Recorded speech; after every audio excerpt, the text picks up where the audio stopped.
Heading overseas now, and joining us is Aiden Smith, Senior Advisor for Data for Progress. Aiden, some very troubling news coming out of this media conference yesterday, saying that basically the decision was incorrect from the commander of police in control of what was going on at that school, thinking that they had a barricaded situation rather than an active shooter. Yeah, so, first up, I just want to say that I wish that we could talk about, we meaning collectively, could talk about something as unfathomably horrific as this was, as something, well, unfathomable. The fact of the matter is, just thinking of just the innumerable amount of tragedies of this type in the United States since Columbine, since Virginia Tech, since Sandy Hook, since Parkland, and just thinking the amount of pain that the loved ones of those lost are feeling. It's something that's, for me, I can't even comprehend it. And I think that something we have seen is that a lot of people who are generally pro-police, as they would like to put it, and generally oppose efforts for U.S. police reform are even completely aggravated at the response of law enforcement in this shooting. We have so much funding for rural police departments in the United States. So it's not an issue of funding, as some have tried to spin it. There is a SWAT team, and in Uvalde, there was just as details come out more and more, it does look like a just complete dereliction of duty. And I know a lot of conservative friends and a conservative family member of mine who are just absolutely horrified at the response of the police. It is gobsmacking, isn't it, Aiden, that the US goes around the world and looks, well, as arguably the number one power in the world, and goes into war zones.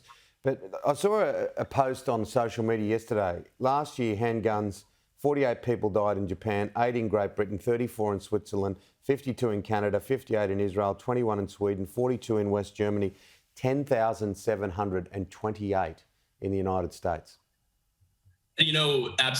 When we think about it, I wouldn't have to remind you or any of the viewers of Australia's really decisive action on gun control after Port Arthur. We'll see a lot of people try and spin the continuous tragedies as one being purely a product of culture, that, even if we did have comprehensive gun regulations like in Western Europe or Japan, we would still have high rates of gun violence because, large swathes of America is still rural and is traditionally gun owning, culturally speaking. But obviously we know that there is still, in Australia, there was a very long line of tradition for gun ownership. And I don't know the current regulations on guns now in Australia, but I do know that action was swift enough that it has absolutely curbed extreme gun violence in the last 2 decades in Australia. And in America, we see public opinion polling, and most public opinion polling does show that things like basic background checks do command overwhelming popular support across party lines among both Democratic and Republican voters. But we know how Washington works, and Washington is generally stagnant when it comes to taking decisive action. But on the issue of gun violence, it is one that is just, we've seen it all and all over again. Just lack of decisive action on the part of party leadership, of conservative politicians. And I think a lot of people are hoping that something happens at the state level to change. But given the reaction from Texas authorities, it does not look that something will be on the horizon at the state level in Texas either.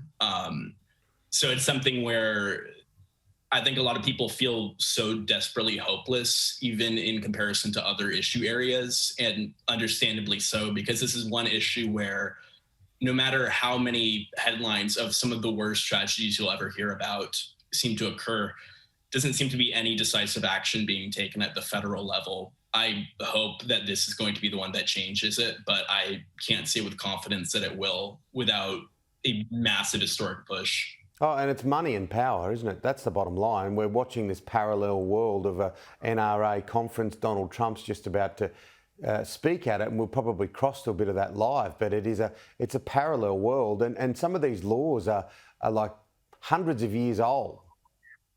Literally, there's we have a whole culture of Second Amendment worship in the United States. I don't really feel the need, whenever we talk about constitutional issues, I don't think that there's any real, you know, I think it's just good to contextualize that the vast majority of countries on earth have gone through either constitutional revisions since the late 18th century or have like, you know, what we call living constitution systems, which is really common in a lot of Western Europe. With regard to the Second Amendment, it just so blatantly is, in terms of interpreting it as kind of a rubber stamp for mass ownership of weapons of war. I mean, it is just patently absurd, and the human cost of it is just so clear as of every single time a tragedy like this happens. This is not like a suggestion or endorsement of like a wide reframing of the Constitution. And I am answering, you know, out loud because like so many other people, we are just like thinking of how can we go about really changing this and getting to the core of this and changing America's culture of just open support for, you know, gun culture as it currently exists. And I don't mean just standard gun ownership, but you know what I mean? I know exactly what you mean. And it took the young people, who, you know, at schools that have been affected by this to basically walk out, to protest, to go on strike, to do a die-in basically, where one of the schools all laid over the football field. And we have like an expectation that kids should be doing the work that politicians should be doing. And that's what's like really one of the most disturbing aspects of all this, I think.